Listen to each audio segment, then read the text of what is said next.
Mari kita awali taklim kita dengan pembacaan doa bersama-sama. Bismillahirrahmanirrahim. Bismillahirrahmanirrahim. Allahu hadiri, Allahu hadiri, Allahu nadiri, Allahu nadiri, Allahu syahidun alayya, Allahu syahidun alayya, Allahu ma'i, Allahu ma'i, Allahu mu'ini, Allahu mu'ini, Wallahu bi kulli syai'in muhit.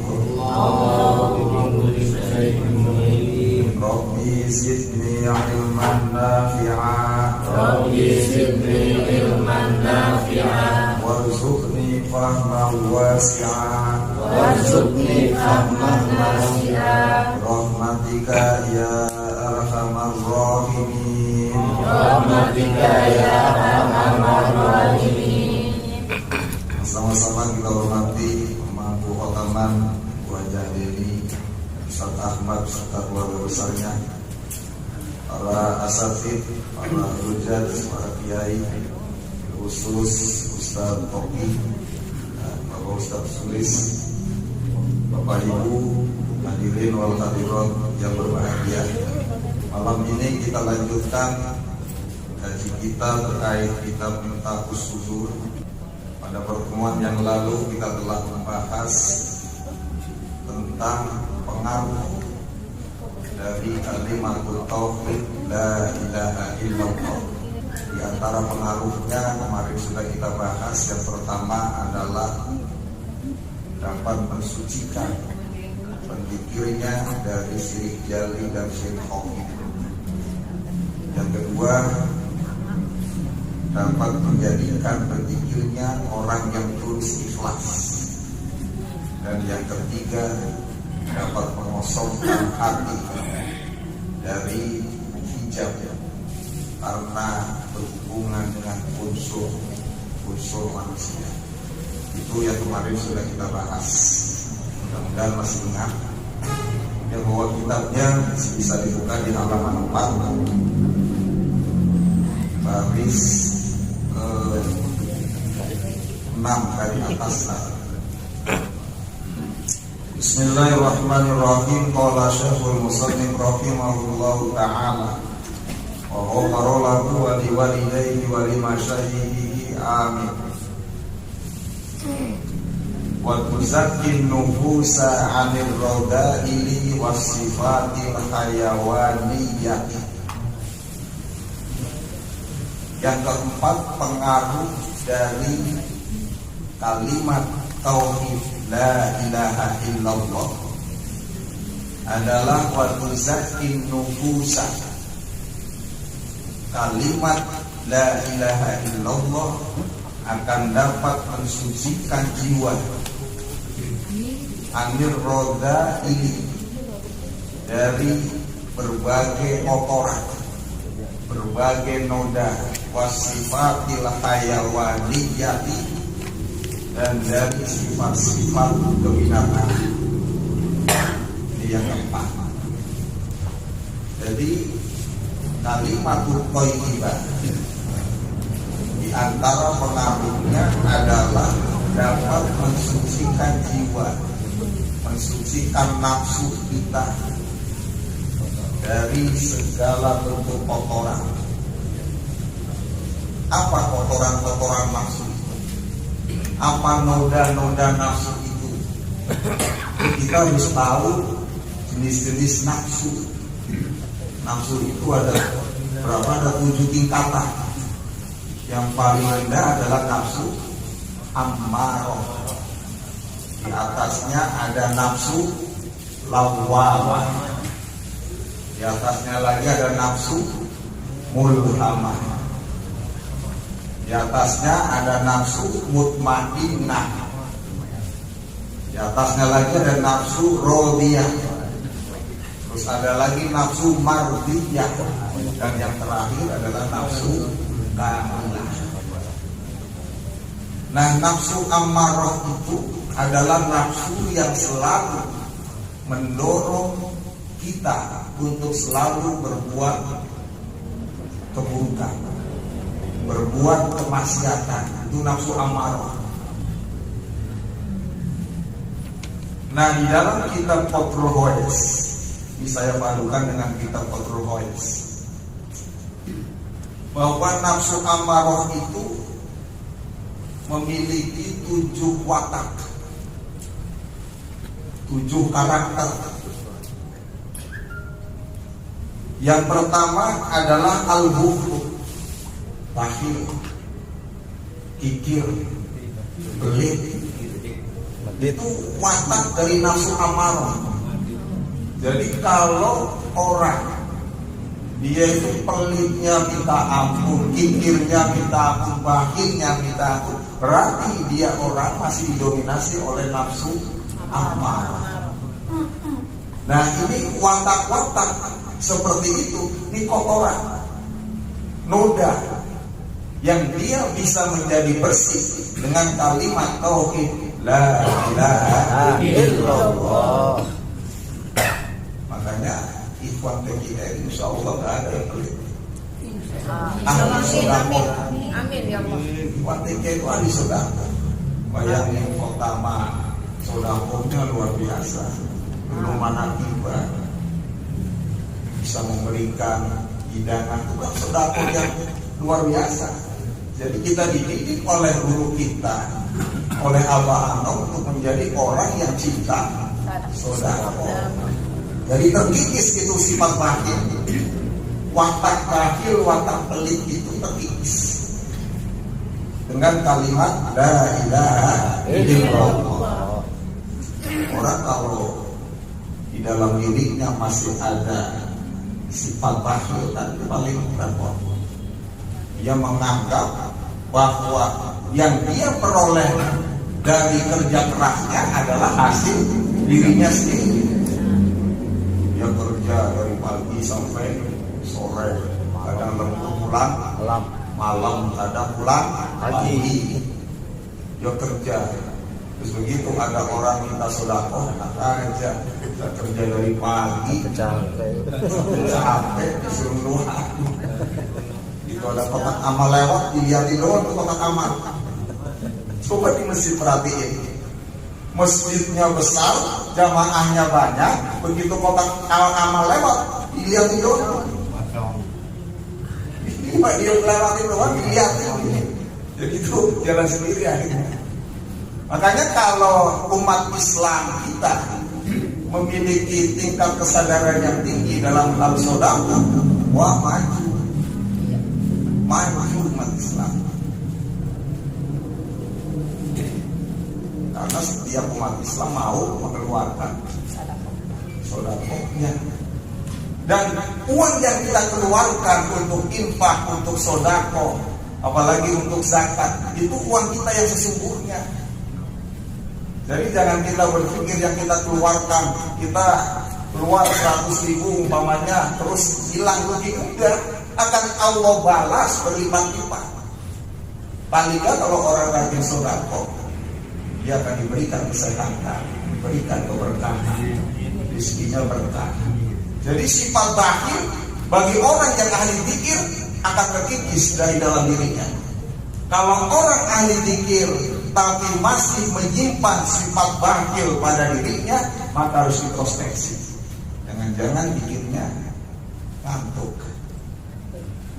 Ya kan, karena kalimat la ilaha illallah tuzakkin nufus anir rodai, mensucikan nafsu dari berbagai noda, dari berbagai kotoran. Di antara kotoran nafsu itu yang pertama yang menjadi wataknya nafsu amarah adalah bakhil.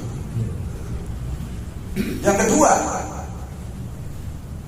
watak daripada nafsu amarah adalah al-khirsu. Al-khirsu itu serakah, tamak, rakus. Udah punya A pengen B, punya B pengen C.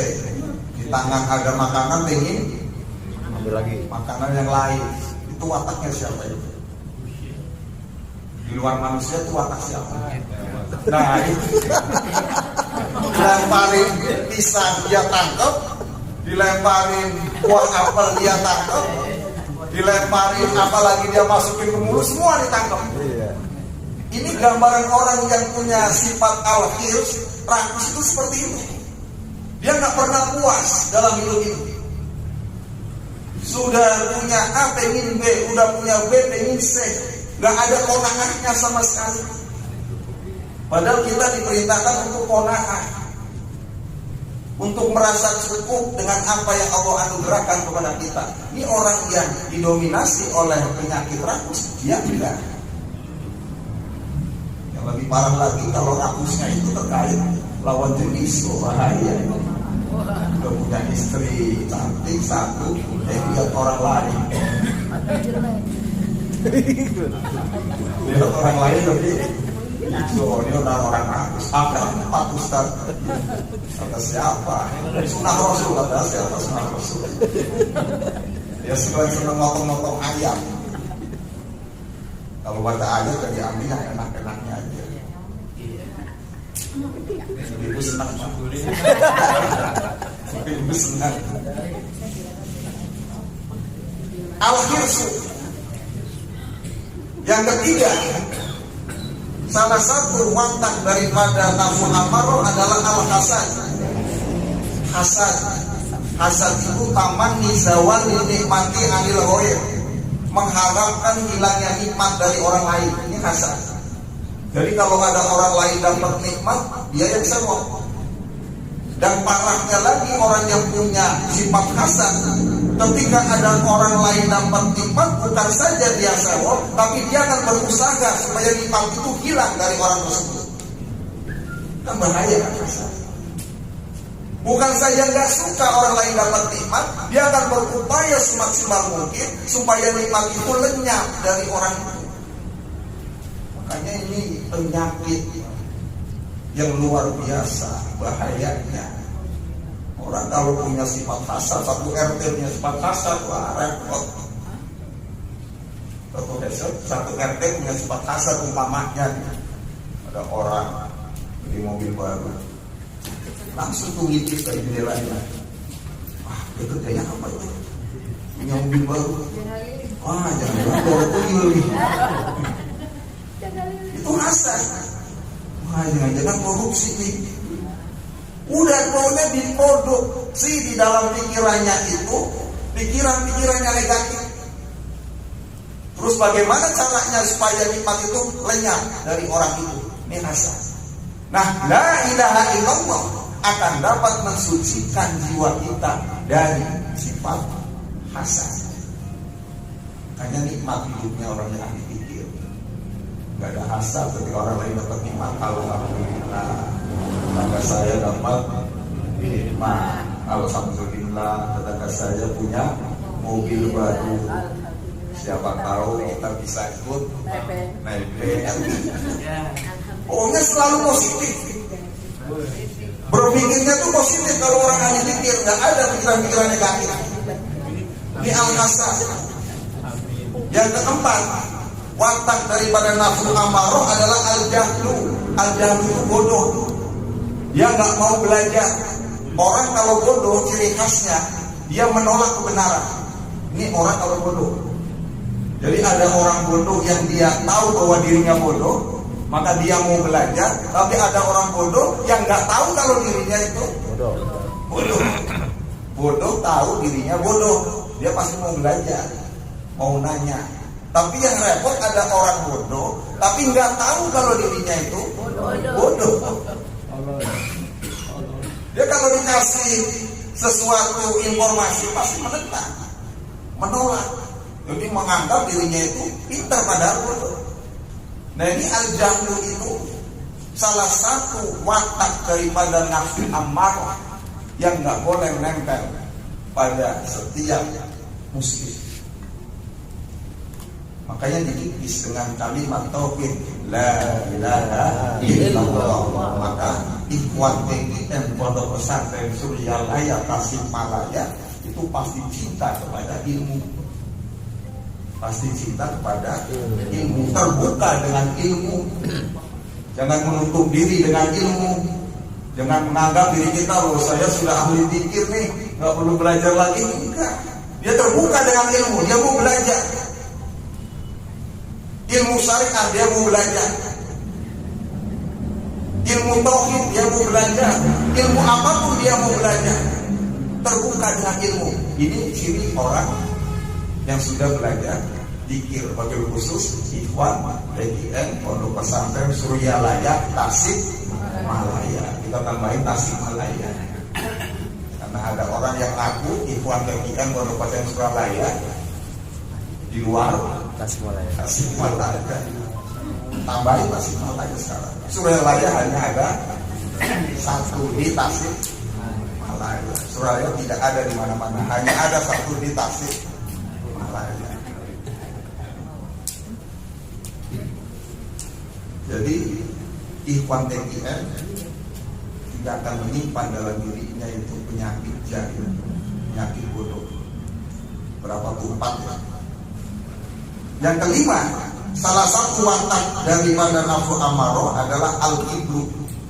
Al-kibru itu sombong, merasa diri lebih hebat dari orang lain, merasa diri lebih pintar dari orang lain, merasa diri punya lebih dari orang lain. Orang lain dianggapnya rendah, itu kibir.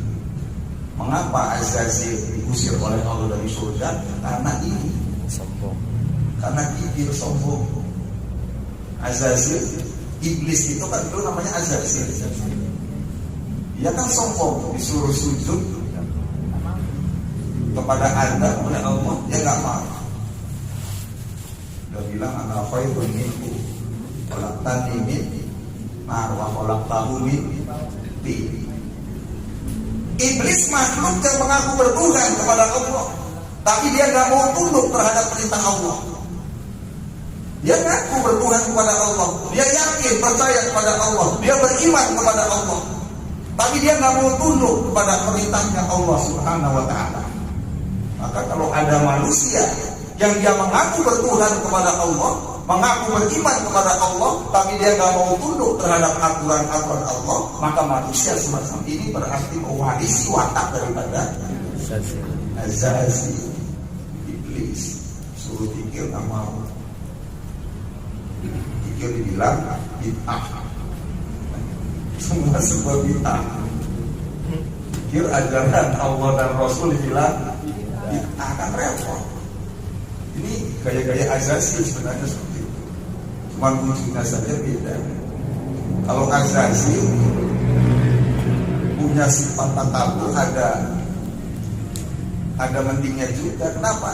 Karena 80.000 tahun ibadahnya. Kalau saya baca di dalam tafsir Sofi, itu sekitar 80.000 tahun Azazil itu beribadah kepada Allah. Bayangin, kita berapa tahun ibadah? Coba hitung dari balik sampai sekarang, rata-rata berapa? Makanya pantas kalau kita digoda sama iblis kalah mundur. 80.000 tahun, dan iblis pernah jadi dosennya malaikat. Pernah jadi dosennya malaikat, penasehatnya. Pernah dikasih kesempatan oleh Allah untuk tawaf mengelilingi aras. Silakan buka di dalam tafsir Sawi. Tawafnya mengelilingi aras. Kita tawafnya paling banter mengelilingi Ka'bah. Ini mengelilingi aras atau kampung. Sehingga ada wajarnya juga ketika muncul sombong, meskipun nggak wajar sebenarnya, makhluk diperintah sama Allah kok menentang. Itu karena sehingga diusir dari surga. Ketika diusir oleh Allah dari surga, iblis minta izin sama Allah untuk menggoda anak cucu Adam. Summa la'atiyan lahum min baini aydihim wa min khalfihim wa an aymanihim wa an syama'ilihim wa la tajidu aktsaruhum syakirin. Maka mengapa kita ketika dikerjakan la tarik dari Musa, la ilaha illallah, itu berangkat dari ayat tadi. Summa la'atiyan lahum min baini aydihim wa min khalfihim wa an aymanihim wa an syama'ilihim. Aku akan mendatangi manusia dari arah depan, tutup dengan arah belakang, ilaha dari arah kanan, illallah dari arah diri itu berangkat dari ayat itu. Surat Al-A'raf, silakan cari ayatnya. Surat Al-A'raf ayat 17. Jadi nggak asal-asalan dikir gini itu punya landasan hukumnya. Kalau ada orang berpikir kok itu ada landasan hukumnya, ada Al-Qur'annya, ada tuntunan dari Rasulnya. Itu al-qibr. Yang keenam, watak daripada nafsu ammarah adalah asyahwat. Syahwat itu dorongan-dorongan badani untuk mencintai dunia, itu syahwat. Manusia dihiasi oleh Allah dengan kecintaan kepada syahwat. Zuyyina lin-nasi hubbus syahawati minan nisa wal banin wal qanatiril muqantarati minadh dhahabi wal fiddah wal khaylil musawwamati wal an'ami wal harth. Al-ayat. Jadi manusia diberikan oleh Allah hiasan berupa syahwat. Laki-laki senang kepada wanita, wanita senang kepada laki-laki, itu syahwat. Dorongan-dorongan badan untuk mencintai dunia.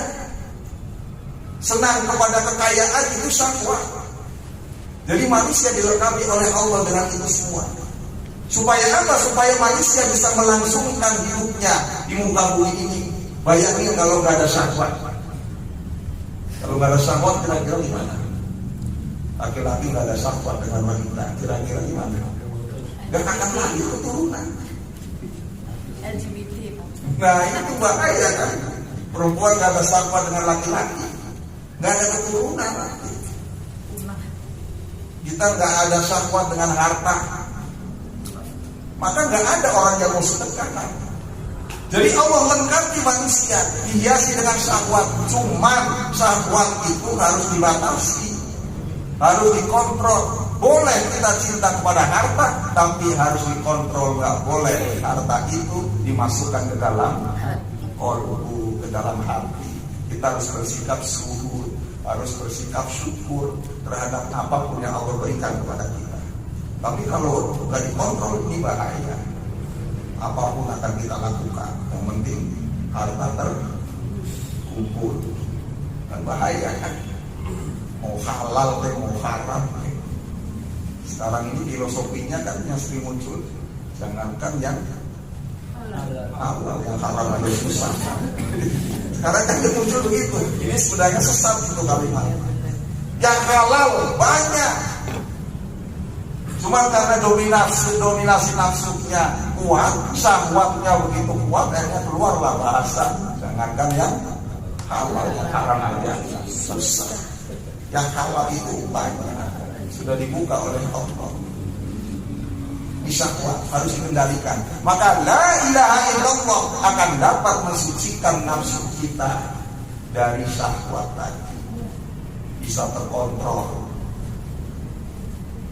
Yang ketujuh, watak daripada nafsu amarah adalah al-ghadab. Ghadab itu pemarah. Marahnya tak terkontrol. Ini marahnya nafsu. Beda dengan marah yang dituntun oleh agama. Kalau ada orang yang melanggar aturan agama, kita marah. Itu marahnya karena Allah dikontrol. Punya anak, anaknya nggak mau sholat, marah. Itu marahnya dibenarkan. Tapi kalau ghadab ini dia marah membabi buta. Gak ada angin, gak ada hujan, marah. Bawaannya marah terus. Mukanya ditekuk terus. Untung suaminya pulang ke rumah, istrinya gak ada senyum. Mukanya ditekuk terus. Kata suaminya, biasa nih kalau bulan begitu. Nanti senyumnya begitu lawan bulan. Jadi ghadab itu harus kita lenyapkan dari dalam diri kita. Marah yang tidak beralasan. Itu watak daripada nafsu ammarah. Itu 7 watak. Makanya harus kita hilangkan. Selain itu, nafsu lawamah. Kalau nafsu ammarah tadi kecenderungannya berbuat keburukan terus, kalau nafsu lawamah dia sudah meningkat sedikit. Dia sudah ada keinginan berbuat baik, tapi terpeleset terus ke dalam perbuatan maksiat. Begitu dia terpeleset dalam perbuatan maksiat, dia menyesal. Dia mencela dirinya sendiri, itu nafsu lawamah. Jadi kalau kita tergelincir dalam perbuatan maksiat, terus kita menyesal, istighfar, terus kita mencela diri kita, kenapa saya tadi melakukan perbuatan maksiat? Ini berarti nafsu lawamah. Masih mending sudah meningkat dibandingkan nafsu ammarah. Nah, nafsu lawamah ini memiliki 9 watak.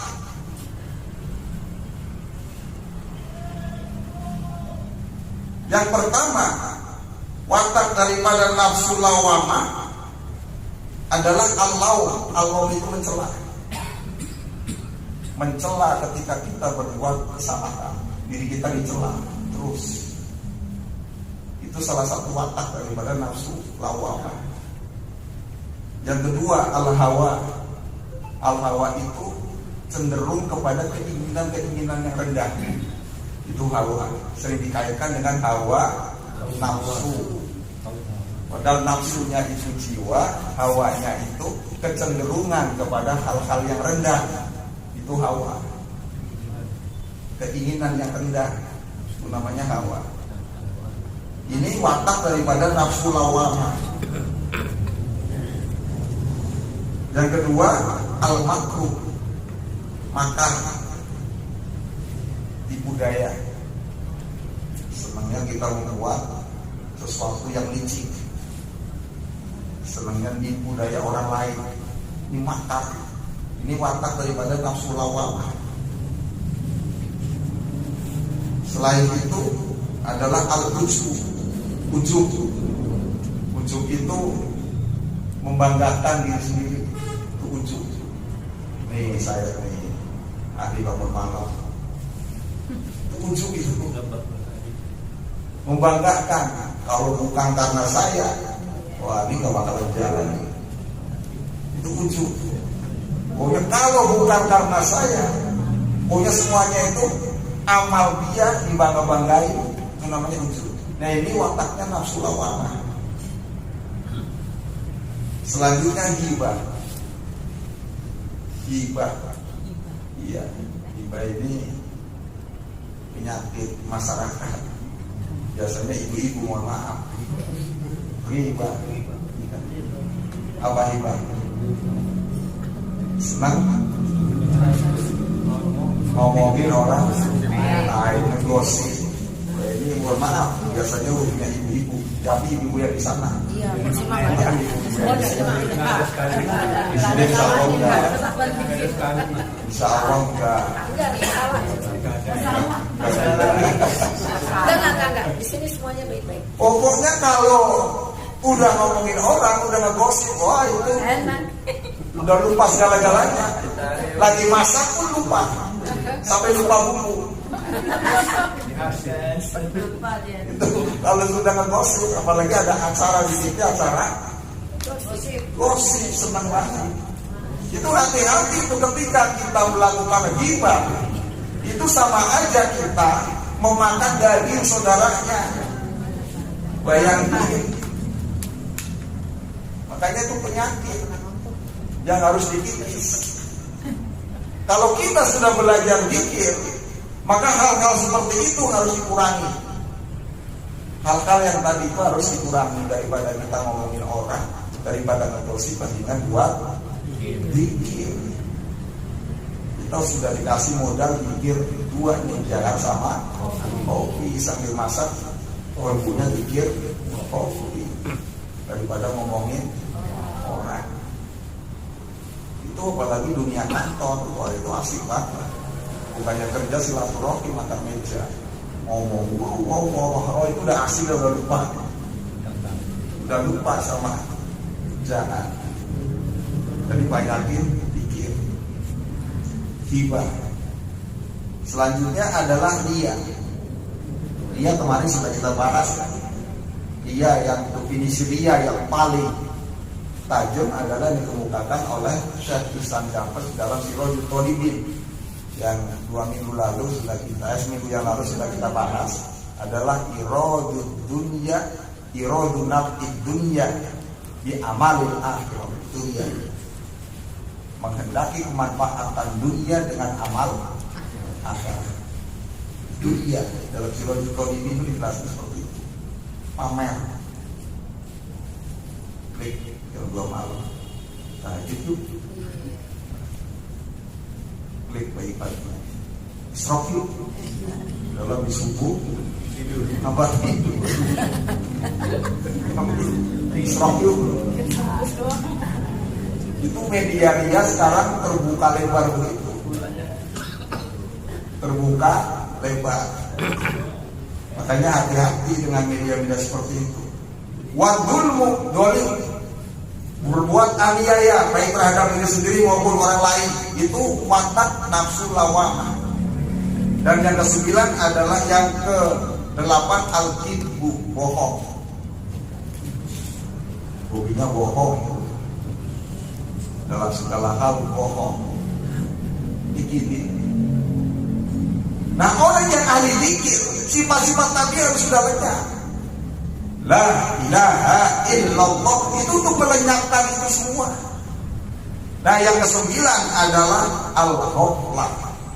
Hoflah, lale, mengingat Allah. Itu watak daripada nafsu lawamah. Kita banyakkan hoflahnya, banyakkan ingat kepada Allah.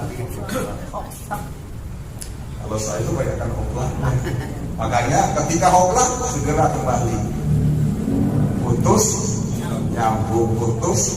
Kan di WA terus ada begitu kan, ada yang putus, sambung putus. Nah, itu artinya itu ketika kita hoflah balik kepada Allah, segera balik ingat.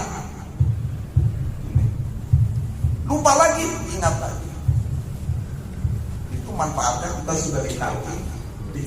Dari kembali bahwa kalimat la ilaha illallah wa tuzakkil nufusa anil rodaili wasifatil hayawaniyah akan dapat mengosongkan mensucikan jiwa dari berbagai kotoran wasifatil hayawaniyah dan sifat-sifat kebinatangan. Apa sifat-sifat kebinatangan? Sifat binatang yang paling umum adalah urusannya mata, perut, bawah, perut. Itu binatang tuh, matanya itu. Bawahnya maunya makan, minum berlebihan, tidur, seks. Binatang itu nggak jauh dari mata, perut, bawah, perut. Itu binatang.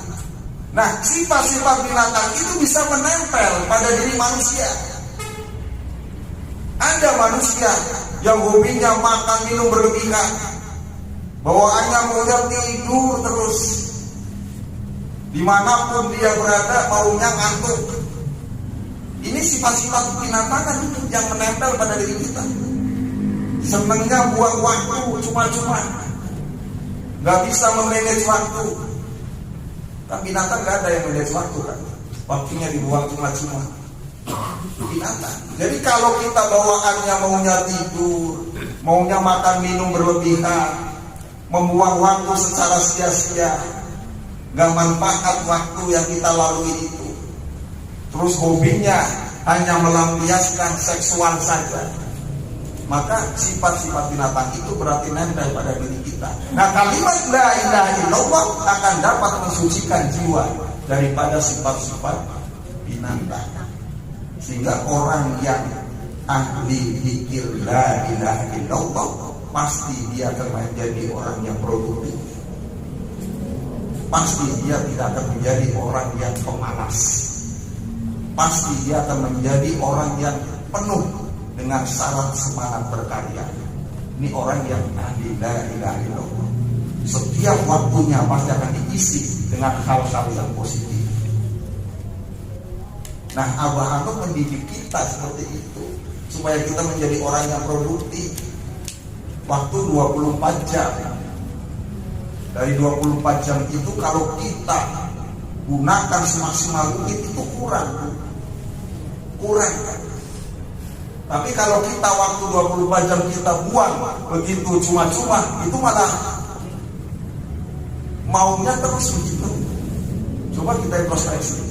24 jam berapa waktu yang kita gunakan secara maksimal? Banyakkan kerjanya, atau banyakkan tidurnya. Padahal kalau bulan puasa punya dalil sendiri. Tidurnya orang puasa itu dalil yang mentok.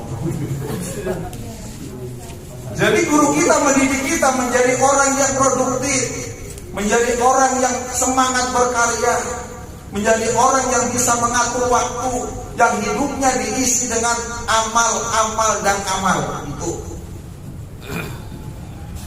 Cuma kan guru kita nggak ngomong, kamu kerja keras, enggak. Pikir la ilaha illallah. Makna yang terkandung di dalam la ilaha illallah adalah mengantarkan kita agar kita menjadi orang yang maksimal dalam segala hal. Rajin kerja. Makanya ibadah kita nggak boleh malas. Gerak pokoknya. Saya nggak punya kerjaan di kantor, Ustaz. Gerak, apapun gerak. Mau ngalor ngidul lari gerak. Jalan gerak. Ya itu gerak, itu tuh kerja. Ada cerita. Saya baca di majalah itu cerita nyata seorang kiai. Kiai kan kerjanya ngajar santri di pesantren. Kerjanya itu kan. Dia nggak punya sawah.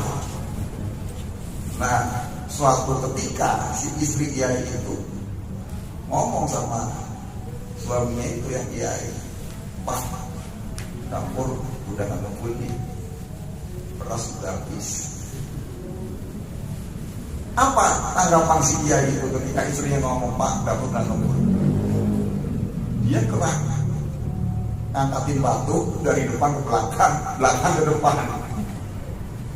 Batu di pesantrennya itu diangkat dari depan pesantren ke belakang, dari belakang dipindah lagi ke depan. Istrinya bingung, disuruh kerja kok malah ngangkatin batu terus, lagi kerja. Ini lagi kerja. Dia terus. Nah inilah kekuasaan Allah. Begitu dari dalam pindah-pindah batu, belakang depan, tiba-tiba datang orang. Ya, semua ada perlu. Datang orang membawa rezeki dari Allah. Jadi itulah cara Allah memberikan rezeki kepada hambanya. Begitu tamu itu pulang, ternyata dia memberikan sesuatu. Rezeki dari Allah, dia terima, kasih ke istrinya, kata istrinya, ternyata kerja menjadi waktu. Yang penting gerak. Jangan sampai kita nggak gerak, karena gerak itu berkah. Ya saya nggak ada kerjaan, habis isrof tidur aja, jangan gerak. Jangan kemana, nanti kan ada orang, Pak bisa tolongin saya enggak? Tuh gitu. Jadi itulah IKWTIN. Gak boleh malas, harus rajin, harus mau menggerakkan fisiknya.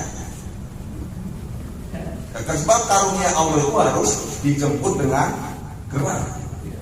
Maka orang yang zikir la ilaha illallah, maka dia menjadi orang yang sangat semangat berkarya, nggak pemalas, hidupnya produktif, selalu menghasilkan sesuatu yang bermanfaat. Dan itu makna daripada la ilaha illallah. Pengaruhnya seperti itu. Jadi jangan kita berpikir dan coba direnungkan, diresapi. Jadi la ilaha illallah itu salah satu pengaruhnya yang nomor 4 adalah wabuzakin nufus anir roda ili wasifatil hayawaniyah. Lanjut atau dilanjutkan ke depan? Lanjut dikit ya. Yang kelima, pengaruh daripada kalimat la ilaha illallah adalah wa taqshifu lidakiriha ala dawami wasidati wal ikhlasi ala ulumal laduniyata wal asrarul ghaibiyata. Pengaruh daripada kalimat la ilaha illallah adalah wa taqshifu lidakiriha. Kalimat tersebut akan menyingkapkan bagi pendikirnya alat dawam secara kontinu, secara dawam istiqomah, wasidati benar, artinya sesuai dengan tuntunan yang telah diajarkan oleh guru mursyid kita, wal ikhlas dan ikhlas apa? Al ulumal laduniyata, ilmu laduni. Tuh Allah akan kasih kita ilmu laduni asal kita mengamalkan zikir la ilaha illallah secara dawam, sidik dan ikhlas. Apa itu ilmu laduni? Ilmu laduni adalah ilmu yang Allah anugerahkan ke dalam hati hamba-hambanya setelah hamba itu melakukan mujahadah, usaha dengan sungguh-sungguh, melakukan riyadhatul nafsi, latihan hati. Itu ilmu laduni. Jadi jangan kita berpikir pikir aja lah la ilaha illallah, kita nggak usah belajar, nanti akan Allah kasih ilmu dengan sendirinya. Enggak. Jadi ilmu yang Allah anugerahkan ke dalam hati hamba-hambanya setelah hamba itu berusaha keras melakukan mujahadah, itu ilmu laduni. Harus ada upaya. Contoh ilmu laduni seperti ini. Contohnya ya, kita sudah belajar berbagai teori. Katakanlah kita kerja di kantor, sudah belajar teori manajemen. Kalau kerja di keuangan sudah belajar teori akuntansi dan ilmu-ilmu pendukung lainnya. Ketika muncul masalah di kantor yang terkait dengan kerjaan kita, dengan teori itu kita mentok, gak ada jalan keluar. Pakai ilmu ini mentok juga gak ada jalan keluar. Tiba-tiba Allah kasih pencerahan, tiba-tiba bisa menyelesaikan masalah itu. Itulah ilmu laduni. Allah kasih inspirasi sehingga kita mudah mengatasi berbagai persoalan yang sedang kita hadapi. Itu ilmu laduni, contohnya seperti itu. Dan saya yakin Bapak Ibu Ikhwan PTM Pondok Pesantren Suralaya Tasikmalaya, Allah sudah merasakan ilmu itu, cuma kadang-kadang gak nyadar. Itu contoh paling gampang ilmu laduni itu. Jadi kita sudah belajar berbagai teori sudah, begitu ada masalah teorinya mentok. Nah bedanya kita yang ahli zikir, Allah kasih kemudahan sehingga cairlah masalah itu bisa diatasi. Itu ilmu laduni. Jadi ilmu yang dianugerahkan oleh Allah ke dalam hati setiap hambanya setelah hamba itu berjuang maksimal, mujahadah. Jadi jangan sampai salah persepsi, mentang-mentang dia akan menyingkapkan ilmu laduni lalu kita nggak mau belajar. Saya nggak mau belajar nahwu sorof lah, nggak mau bisa baca kitab. Nanti kan Allah ajarin sendiri itu. Sampai kapanpun nggak bakalan bisa itu. Sampai kapanpun nggak bakalan bisa, harus belajar. Saya pengen tahu ilmu fikih, ya bikin aja yang mantap nih. Nanti juga Allah ajarin bagaimana cara bersuci yang benar. Sampai kapanpun nggak bakalan. Jadi harus ada upaya untuk memaksimalkan potensi kita untuk belajar. Berarti Allah kasih itu ilmu laduni. Selain itu Allah singkapkan juga asrarul ghaibiyah, segala rahasia yang bersifat gaib. Itu salah satu pengaruh daripada kalimat la ilaha illallah. Asal dilakukan dengan syarat dawam, istiqomah, sidik, benar sesuai dengan tuntunan dari guru musik kita. Jangan dirubah-rubah, jangan ditambah-tambah, sidik. Terus ikhlas, maka Allah akan anugerahkan kepada kita ilmu laduni dan berbagai rahasia yang bersifat gaib. Gaib itu sesuatu yang tidak kelihatan oleh mata, tapi dapat dirasakan oleh indera kita, oleh qalbu kita. Sesuatu yang gaib. Masih panjang itu pengaruhnya. Ya, jadi kita lanjutkan nanti pada bisa minggu depan menanti ya. Dan nanti gimana Pak Ustaz Ahmad, nanti kita lanjutkan di pengaruh daripada kalimat